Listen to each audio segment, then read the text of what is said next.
Today we're talking about the latest laser code controversy, and this time it is dealing with Russell's 10. Now, is there anything there to the speculation? Let's find out.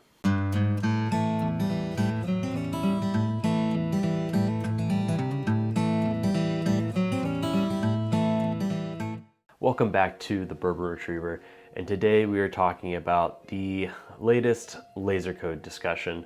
I know a lot of you out there are probably sick of this type of topic. Last year, the ECBPs, the C923s, there was a big whole debacle about the back of the bottle of the laser code, A22 or A23.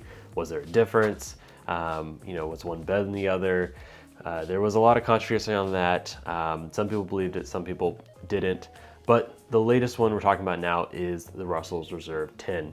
So going back in history, the Russell's 10 brand, it initially released at a higher proof, but they dropped it down to 90 proof because at the time, the market actually preferred lower proof whiskey. I know that may be unfathomable to people out there today where everything seems to be going up in proof, but back then people were craving lower proof whiskey.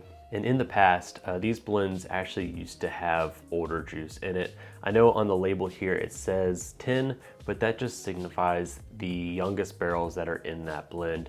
And historically, it actually had barrels that were older than that. But roughly around the time when Russell's started releasing the Russell's 13, the Russell's 15s, they started saving some of those older barrels to go in those blends. And as a result, the Russell's 10 started getting younger and younger barrels into it. Now this resulted in Russell's 10 having just a flavor profile drift. In the past couple years, 2020, 2021, people haven't been as fond of the Russell's 10 just because of how much the profile has changed. But out there, Rare Bird, who is probably the pinnacle person when it comes to any wild turkey product, released a post talking about this batch, the LLME. This is released in May 2024. In the post, he goes on to talk about how this specific batch is akin to what the batches used to be, and he throws some speculation about why he thinks that is. He reached out to Wild Turkey and they weren't able to confirm this. I can't confirm this information either. I'm just letting you know what his impressions are. So if you've been following whiskey in the past year or so, you'll know that Wild Turkey Campari released probably, in my opinion, the whiskey of the year in Russell's 15. If you go to the back of the bottle, it says exactly when that batches were bottled, and it is somewhere in the frame of like April 8th to April 12th. There might be some outside of that, but that is kind of the rough area. And this specific batch of Russell's 10 was bottled in May. So Rare Bird speculates that they pulled a lot of older barrels for that Russell's 15 project.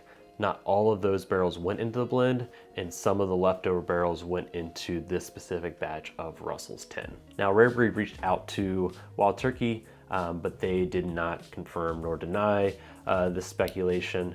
It makes sense. A lot of these big distilleries like to keep information close to the chest, and historically brands don't like putting out a ton of information in the bottles. You'll see in the back, it's kind of very descriptive, like they'll say distilled in a certain state. And that's kind of like the minimum they have to say. But when I read the Rare Bird article, I had to get one of these bottles. Given that Russell's 15 is probably my whiskey of the year, if this thing is anything close to that, especially for $50, it is going to be a steal. But let's go ahead and jump in and see if it lives up to that.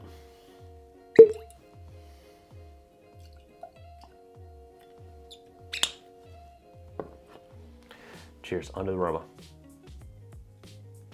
Okay, the first thing that jumps out to me on this is just how pungent it is, which I'm actually shocked because most sub, 90, under 90 proof whiskeys, it's very almost muted, the notes. And it makes sense, right? Whenever you take like a barrel proof whiskey and you add water to it, you're diluting the whiskey that is in there, and you're just gonna mute the notes either on the palate or the aroma of what those flavors are. So at this having as much pungent notes as it does at 90 proof is remarkable to me. But yeah, I'm getting a lot of jam cherry notes with a little bit of leather, like maybe a leather wrapped jam cherry. That is a very odd image, but that is kind of what I'm getting. Maybe a little bit of a dusty book in there. Yeah, that is a very good aroma. I'm definitely gonna need to do a side-by-side of the 15 and see how much different it is. The 15 definitely is much more pungent than this is, but I'm getting, I want to say a lot of the same notes, but that might just be in my mind considering I'm thinking of that right now, but I'm definitely getting a lot of those older oak notes on the aroma. Yeah, it is not coming off young at all on the aroma. It's not any of those like bright fruits like straight off a vine or a tree. It is definitely a mulled fruit, but let's go ahead and jump into the palate. All right, so first on the tip of the tongue, when you first get it in, it's almost like a watermelon. I'm getting a lot of water there, which makes sense. It's a lower proof whiskey, but there's a nice light sweetness to it. Almost like on a hot summer day when you eat a watermelon, you just get that rush of water, but there is that nice little bit of sweetness there too. It also, then it transitions into a little bit of vanilla. You get a little bit of that cherry, lighter cherry than what I was getting on the aroma. And then I get a lot of oak kind of on the sides of the palate. And the last lingering finish is tobacco. Yeah, that is a very strong tobacco note. Probably like one of the stronger tobacco type products I've had in a long time. That is very prominent and is the most prominent note on the finish there. It just lingers. Now there is no proof burn to this, like the alcohol burn you might get on a lot of whiskey. That is just not here at all, which makes sense. Again, low proof whiskey. So I think this might be good for someone who isn't into the high proof stuff. A lot of times when you drink these whiskeys, it just is a ton of burn in the background, and there's just none of this in this. I'll be interested to see how this opens up over time. Traditionally, when you add more air into the bottle, you know, when it gets maybe a little bit at the label, sits there for a couple weeks, the notes just get more pronounced, both on the aroma and the palate. I would expect the oak notes to get more vibrant. And if the aroma gets any better, this will be a magnificent pour. But especially if the oak notes come on the palate, I think it might make it even better. And my only critique on this bottle is the palate a little bit. And I think it's solely because of its proof point. It's a lower proof, so you aren't gonna get as many strong flavors that, you know, us whiskey nerds would probably enjoy. But when you compare this to other similar proofed whiskeys, I think this has a much more flavor than they do. Okay, before I jump into my final take on this specific laser code batch of Russell's 10, if you're enjoying this content, hit that subscribe button. That way you don't miss any content I have coming forward.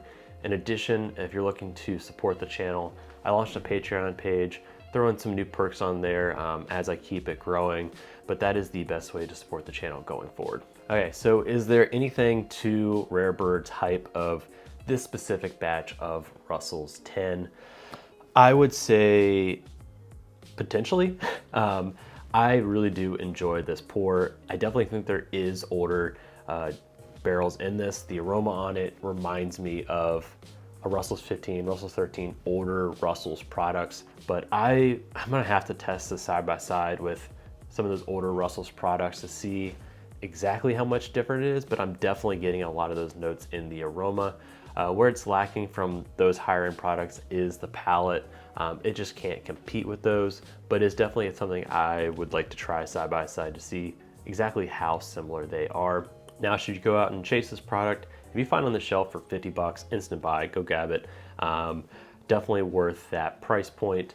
Before I would say go on secondary, go somewhere to try and get this specific batch, I would love to do a blind with this, maybe other batches from 2024 to see if you can just get one of the other ones, like maybe the June or July might still have some of those speculative Russell's 15 barrels in them.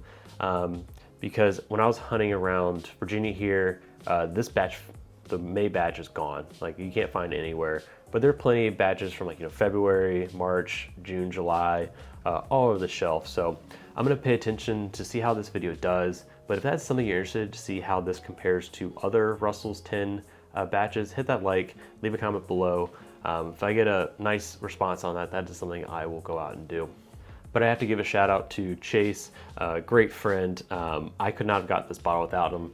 He actually found it on the shelf for me let me know that he was able to get it, and I could not have done this review without you, so thanks for grabbing it for me. But before you head out, if you're enjoying this content, make sure to check out this video or this one, and until next time, cheers.